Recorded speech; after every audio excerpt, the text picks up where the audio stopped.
should have beat Leicester, should have beat Southampton, should have beat Liverpool. How important is it that this theme, if you like, doesn't become an Achilles heel, for want of a better description? Definitely, yeah, because the mistakes, and we've got to show the balls not to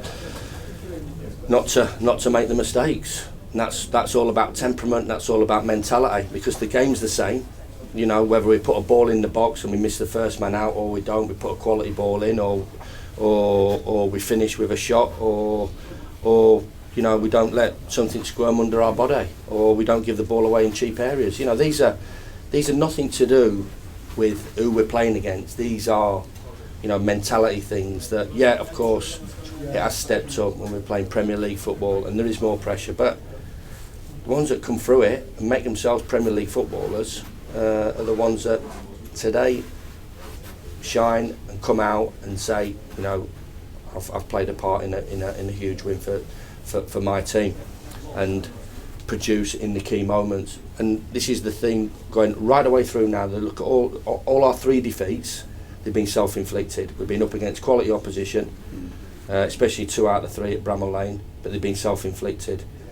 And that, for me, is, you know, from the player's point of view, you know, have you, there's another word I could use, but I possibly won't, ends with X, but have you got that to make a career in the Premier League? Because I think a lot of other things are right at this football club. You know, the atmosphere today was brilliant. You know, looking around the ground before, it was, you know, it was great. That filled me with an enormous sense of pride and where we've come and what we've done. How the supporters got behind us. But, you know, I don't just want an hard luck story. I want, there it is. So I went 25 years time. We talk about this team, we go, what about that afternoon when we turn Liverpool over, no European champions? And I don't want regrets, and I don't want us not to take opportunities when they arise. And as I said, I feel we have done today. We've let one slip through our fingers. How is Dean Henderson then? I'm not bothered, honestly, kids. I'm not.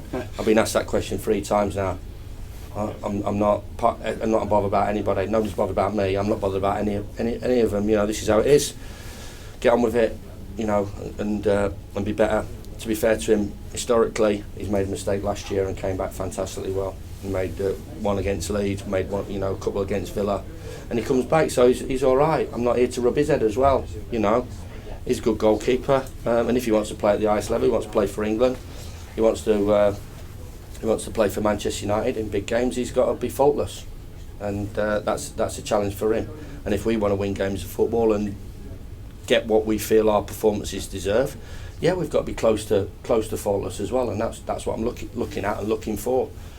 And I feel the players can as well. You know, they can, but they've just got to find that balance with it, because, as I said, you know, errors have cost us today, and there ain't no hiding place. And you know, when ex-players and pundits go, you don't like outing them in public. Well, it's not really a lot of hiding place out there, is there, when it's a worldwide game today?